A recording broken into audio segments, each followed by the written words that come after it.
Assalamualaikum warahmatullahi wabarakatuh. Perkenalkan, nama saya Muhammad Andre Maulana. Saya dari jurusan Teknik Sipil dan saya kelompok 13A KKN 43 OM Palangkaraya. Di sini saya akan memberikan sedikit edukasi tentang coronavirus. Coronavirus atau virus corona merupakan keluarga besar virus yang menyebabkan infeksi saluran pernapasan ringan hingga sedang. Seperti penyakit flu, banyak orang terinfeksi virus ini, setidaknya satu kali dalam hidupnya. Penyebab infeksi coronavirus disebabkan oleh virus corona itu sendiri. Kebanyakan virus corona menyebabkan seperti virus lain seperti pada umumnya, seperti contohnya percikan air liur pengidap, menyentuh tangan atau wajah orang yang terinfeksi, menyentuh mata, hidung, atau mulut setelah memegang barang yang terkena percikan air liur pengidap virus corona. Khusus untuk virus corona tersendiri, masa inkubasi belum diketahui secara pasti. Namun, rata-rata gejala yang timbul setelah 2-14 hari setelah virus pertama masuk ke dalam tubuh. Di samping itu, metode transmisi COVID-19 juga belum diketahui dengan pasti awalnya.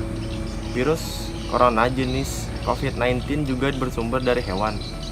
Virus corona COVID-19 merupakan virus yang beredar pada beberapa hewan, termasuk unta, kucing, dan kelelawar.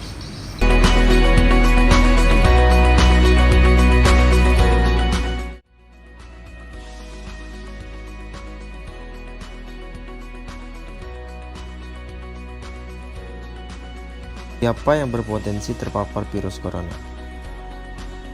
Orang yang memiliki riwayat perjalanan 14 hari yang lalu ke negara dengan transmisi lokal COVID-19 atau merasa pernah kontak dengan pasien terkonfirmasi COVID-19. Apa yang perlu dilakukan jika memenuhi dua kondisi tersebut? Bila Anda merasa sehat, maka dianjurkan untuk melakukan karantina diri di rumah selama 14 hari sambil memonitor kondisi tubuh. Bila Anda merasa tidak sehat atau timbul gejala, segera lapor ke petugas kesehatan atau hubungi hotline Center Corona untuk mendapatkan rujukan pemeriksaan ke fasilitas layanan kesehatan. Gejala apa yang perlu diperhatikan? Demam melebihi 38 derajat Celcius, batuk atau pilek, sakit tenggorokan, sesak atau gangguan pernapasan. Apakah perlu langsung datang ke layanan kesehatan? Apabila gejala ringan, utamakan menghubungi hotline Center Corona atau RS rujukan terdekat.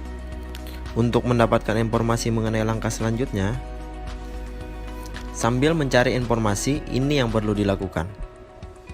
Tetap hindari keluar dari rumah. Istirahat yang cukup, banyak minum air putih, dan makan makanan yang bergizi. Mempraktekkan kebiasaan bersih seperti cuci tangan dan membersihkan area-area yang tersentuh permukaan tangan. Gunakan masker agar percikan dari batuk atau bersin tidak mengenai orang lain, bahkan di dalam rumah sekalipun. Kapan harus mencari bantuan medis tambahan?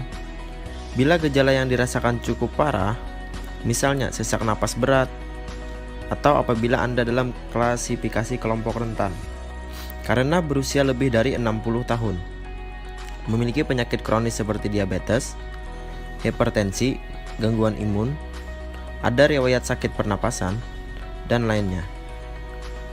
Apa yang perlu dilakukan bila gejala berlanjut dan harus ke fasilitas kesehatan? Gunakan masker saat keluar rumah. Praktekkan etika batuk dan bersin yang benar dengan menutup dengan siku atau tisu. Hindari menggunakan transportasi publik. Bagaimana tahapan scanning pasien di fasilitas pelayanan kesehatan? Sebelum memberikan perawatan, tenaga kesehatan di fasilitas layanan kesehatan akan melakukan screening. Jika Anda tidak memenuhi kriteria pasien dalam pengawasan atau PDP, maka akan dirawat inap atau rawat jalan, tergantung diagnosa dan keputusan dokter. Jika memenuhi kriteria pasien dalam pengawasan COVID-19, maka akan dirujuk ke salah satu rumah sakit rujukan, didampingi oleh tenaga kesehatan yang menggunakan alat pelindung diri atau APD. Di rumah sakit rujukan, spesimen pasien diambil untuk pemeriksaan lab dan pasien akan ditempatkan di ruang isolasi. Spesimen dikirim ke Badan Penelitian dan Pengembangan Kesehatan Balitbangkes di Jakarta. Hasil pemeriksaan pertama akan keluar dalam 24 jam. Jika hasilnya negatif, pasien akan dirawat sesuai dengan penyebab penyakitnya. Jika positif, maka pasien akan dinyatakan sebagai penderita COVID-19. Diambil sampel setiap hari dan baru akan dikeluarkan dari ruang isolasi. Jika dalam pemeriksaan sampel 2 kali berturut-turut hasilnya negatif, itulah informasi dan protokol kesehatan untuk masalah COVID-19 yang perlu diikuti oleh masyarakat. Sakit akibat virus corona dapat disembuhkan. Namun begitu, lebih baik mencegah dan tidak menularkan kepada mereka yang lebih rentan.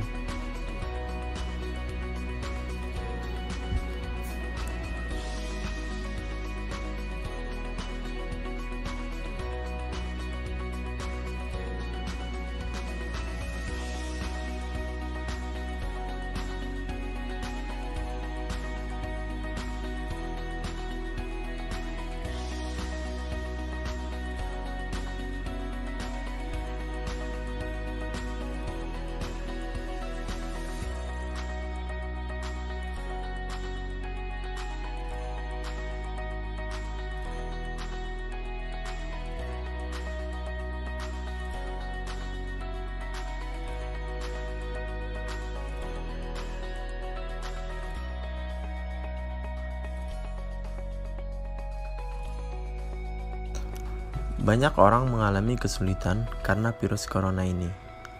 Pendapatan sebagian orang menurun, bahkan hampir semua manusia terkena dampak dari wabah COVID-19 ini atau kita kenal dengan coronavirus. Saya harap semua orang bisa bekerja sama, bersatu demi kebaikan seluruh umat manusia. Jangan pedulikan warna kulit, jabatan, usia, bahkan agama apapun yang kalian anut. Yang penting sekarang, semua berdiri sebagai saudara agar pandemi ini cepat berakhir. Sekian pesan dari saya sebagai mahasiswa Teknik Sipil Angkatan 2016 Universitas Muhammadiyah Palangkaraya. Terima kasih.